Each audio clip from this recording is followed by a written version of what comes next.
ข่าวใหญ่ที่มาแห้งที่สุดในช่วงนี้ก็คือการหายสาบสูญและก็เสียชีวิตของบ่าวโมแคนหรือเฒ่าซีไซเลืองมนทาซึ่งว่าเป็นคอนเทนต์ครีเอเตอร์ที่มักรีวิวสถานที่ราชการ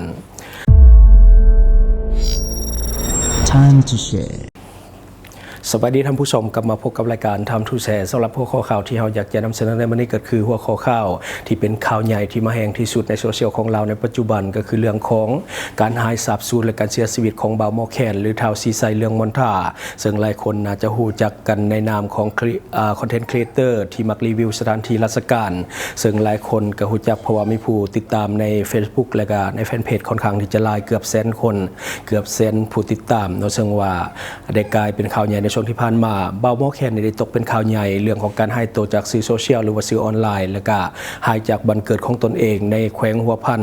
ในช่วงกลางเดือนกุมภาพันธ์ 2026ซึ่งทางครอบครัวก็มีการแจ้งความคนหายเพราะว่าผู้เกี่ยวได้ออกจากบ้านแล้วก็หายสาบสูญจากสื่อออนไลน์เพราะปกติผู้เกี่ยวก็จะมีการรีวิวสถานที่นี่นั่นลงในโซเชียลของตนเองซึ่งมีผู้ติดตามจำนวนหลายแต่ว่าอยู่ๆก็หายไปซึ่งว่าโพสต์สุดท้ายของเราในเวลา 15:12 นาทีของวันที่ 12 เดือน 2 ปี 2026แต่ว่ามีการแชร์โพสต์ก็คือแชร์โพสต์สุดท้ายก็คือเวลา 14:48 นาทีของวันที่ 15 เดือน 2 ปี 2026อันนี้คือการเคลื่อนไหวหน้าฟีดครั้งสุดท้ายของบ่าวโมแคนหลังจากนั้นเรื่องของการเคลื่อนไหวทางสื่อออนไลน์ได้หยุดลงตลอดกาลนั่นก็คือบ่มีทางที่จะกลับมาเคลื่อนไหวอีกแล้วใช้เวลาบ่นานเรื่องบ่าวโมแคนได้กลายเป็นข่าวหน้าหนึ่งที่สังคมจับตาเพราะว่าแต่ในประเทศลาวอยู่ต่างประเทศก็ให้ความสนใจข่าวนี้คือกันก็คือชาวเน็ตทั่วโซเชียลได้ใช้เวลาตามหาอยู่หลายวันแล้วก็มีการประกาศตามสื่อโซเชียลต่างๆแฟนเพจต่างๆก็นำเสนอข่าวนี้อย่างต่อเนื่องแต่ว่าทางรายการของเฮาบ่ได้นำเสนอเพราะว่าเฮาเองก็บ่รู้จักกันเป็นการส่วนตัวแล้วก็บ่เคยเห็นข่าวของบ่าวโมแคนมาก่อนก็เลยว่าบ่มีความรู้หรือว่าความเข้าใจเรื่องของการนำเสนอของบ่าวโมแคนมาก่อนก็เลยว่าบ่ได้นำเสนอจนข่าวมันมีความชัดแจ้งขึ้นมาในระดับหนึ่งเฮาจึงได้มีการนำเสนอขึ้นคือบ่าวโมแคนนี่ก็หลายคนก็รู้จักกันในนามเรื่องของคอนเทนต์ครีเอเตอร์ที่มักรีวิวสถานที่ราชการและก็สถานที่ต่างๆที่เราบ่เคยเห็นแล้วเราก็ไปพบไปเจอแล้วเราก็รีวิวลงในโซเชียลของเราเองจนมาฮอดเวลา 21:36 นาทีของวันที่ 21 เดือน 2 ปี 2026ก็คือได้รับข่าวหายจากแฟนเพจหน่วยกู้ภัยนครหลวงเขต 1 เมืองสิโคตะบองแจ้งเหตุก็คือเหตุฉุกเฉินโทร 1624อันนี้ก็คือชื่อแฟนเพจเนาะก็จะยาวหน่อยหนึ่งเพิ่นแจ้งว่าพบศพชายปริศนาเสียชีวิตอยู่ใกล้กับรถจักรซูซูกิสแมทสีเขียวก็คือเป็นแบบเดียวกับรถบ่าวโมแคนก็คือป้ายทะเบียนอันเดียวกันสรุปก็คือแม่นรถบ่าวโมแคนเนื้อในของโพสต์ที่ว่าเพิ่นโพสต์ลงเบื้องต้นก็คือในวันที่20 เดือน 2 ปี 2026ก็พบซากศพเนาะของผู้ที่เสียชีวิตเป็นเพศชายบ่สามารถที่จะระบุตัวตนได้บ่มีเอกสารยังยืนยันเพื่อที่จะยังยืนตัวตนได้ส่วนซากศพแม่นเน่าเปื่อยนุ่งเสื้อยืดแขนสั้นสีเทาและก็นุ่งทรงขาสั้นสีน้ำตาลอยู่บริเวณดังกล่าวพบเห็นรถจักร1คันที่เป็นสีเขียวแล้วก็ป้ายทะเบียนก็คือ0834แขวงหัวพันซึ่งว่าตรงกับป้ายทะเบียนของรถของบ่าวโมแคนแล้วก็มีโทรศัพท์ iPhone สีดำแล้วก็โทรศัพท์ Samsung สีบัวบ่สามารถเปิดได้ทั้ง2หน่วย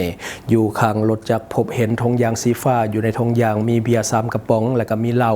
ที่อยู่ในตุกน้ำกะหัวเสือตุกกลาง1ตุกแล้วก็มีหนังเข็ม4ตนอยู่ในธงในจุดเกิดเหตุแม่นอยู่ในเขตป่าแคมทางบ้านดงพลแห่ทางสอดไปใส่ทาบกธนาแรงบ้านดงโพสีเมืองหัดไซฟองนครหลวงเวียงจันทน์อันนี้คือนายจากกู้ภัยที่ว่าเพิ่นเอาลงไว้ก็คือเพิ่นบ่ได้บอกดอกว่าเป็นศพของบ่าวโมแคนหรือว่าอีหยังแต่ว่าเพิ่นว่าเป็นทรายปริศนาที่บ่ฮู้ชื่อซึ่งว่าซากศพก็ค่อนข้างเน่าเปื่อยแต่ว่าการถ่ายภาพของเพิ่นก็คือจะถ่ายเฉพาะด้านหลังแต่ว่าภาพเราบ่สามารถที่จะเอาให้ท่านผู้ชมได้เบิ่งเนาะเพราะว่ามันอาจจะผิดกฎของ YouTube หลังจากนั้นก็กลายเป็นข่าวใหญ่ในสังคมลาวเนาะหลายคนก็ฮือฮาเป็นข่าวใหญ่ที่หลายคนให้ความสนใจและก็มีแฟนเพจต่างๆนำเสนอข่าวนี้แต่ว่าเฮาเองบ่ได้นำเสนอในช่วงที่ผ่านมาเพราะว่าบ่ฮู้รายละเอียดของข่าวและก็ความชัดเจนของข่าวยังบ่มีเทื่อก็เลยว่าบ่ได้นำเสนอไป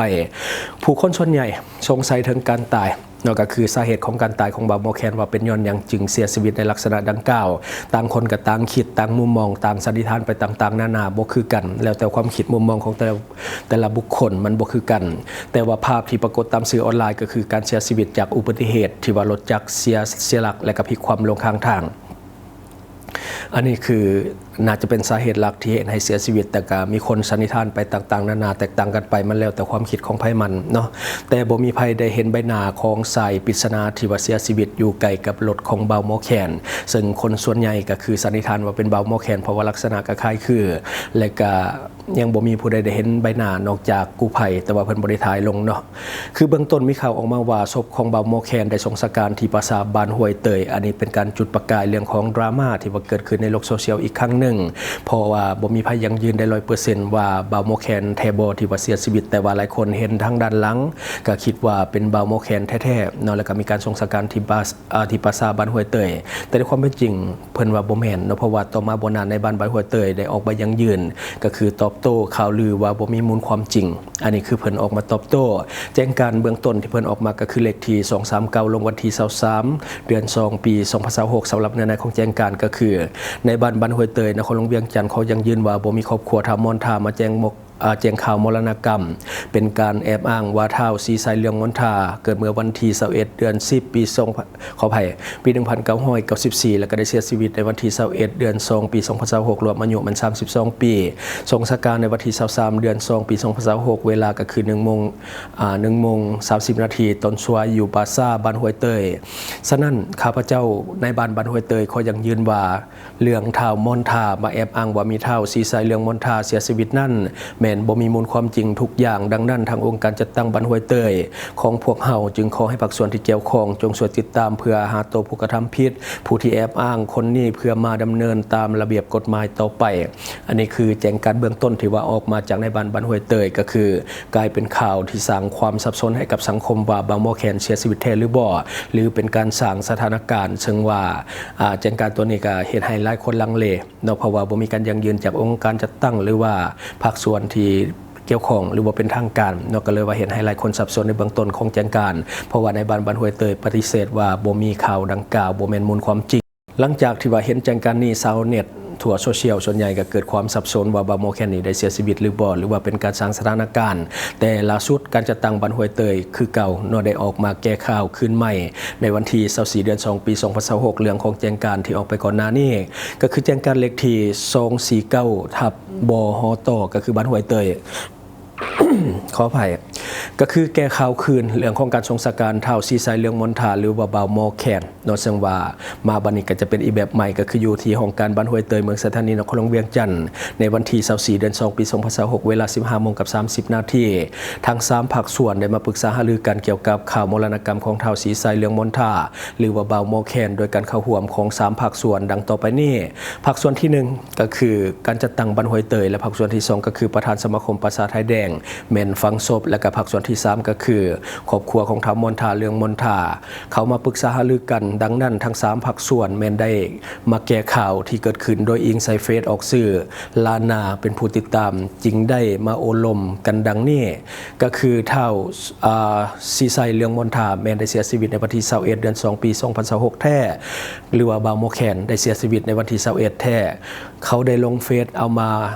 ศาปนกิจหรือว่าเผาศพอยู่ปราสาทบ้านห้วยเตยแท้จริงแล้วแม่นบ่ได้มาจุดอยู่บ้านห้วยเตยแต่ทางครอบครัวแม่นได้เอาไป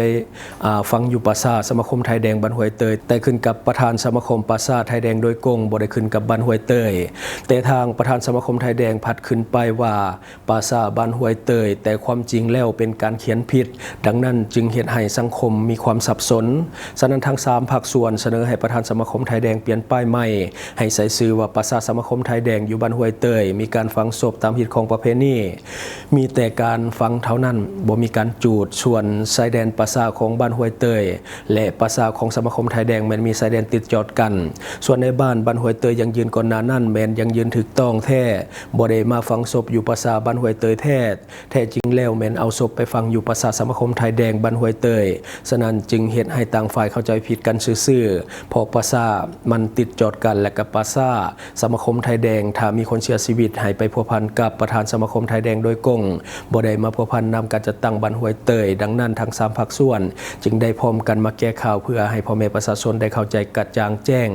อันนี้ก็เป็นเนื้อในของแจ้งการใหม่ที่ว่ามีการแก้ข่าวที่จริงก็มีการสื่อสารผิดกันเล็กน้อยก็คือสมาคมภาษาของสมาคมไทยแดงกับภาษาบ้านห้วยเตยมันอยู่บนเดียวกันก็คือมีสายแดนติดจอดกันแต่ว่าจะแบ่งกันคนละส่วนเบาโมแคนก็คือเป็นไทยแดงฉะนั้นต้องไปฟังนอนอยู่ภาษาของ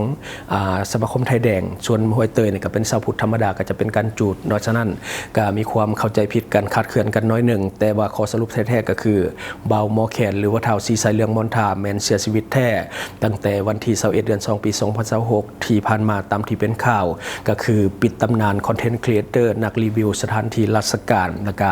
สถานที่อื่นๆปัญหาต่างๆท่านใดที่ว่าเป็นแฟนคลับของเบาโมแคนก็แสดงความเสียใจและก็แสดงความเสียใจไปทั้งครอบครัวของเบาโมแคนด้วยจังได๋ก็ตามเนาะก็คือปิดตำนานไปแล้วสำหรับคอนเทนต์ครีเอเตอร์นักรีวิวอีก1คนของบ้านเฮาเนาะอันนี้ก็คือสิ่งที่เฮาเก็บมาเล่าสู่ฟังหวังว่าท่านจะได้รับสาระดีๆสำหรับท่านที่ว่าเบิ่งรายการเฮาอยู่คิดเห็นจะได้กับสิ่งที่ว่านำเสนอไป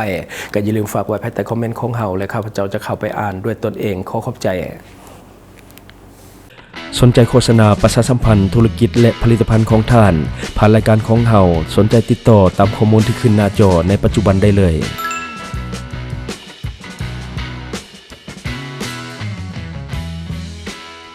อยู่เมืองลาวใช้แต่เงินกีบลาวและส่งเสริมผลิตภัณฑ์ภายในเพื่อลดพรการนำเข้าสินค้าและแก้ปัญหาเงินตา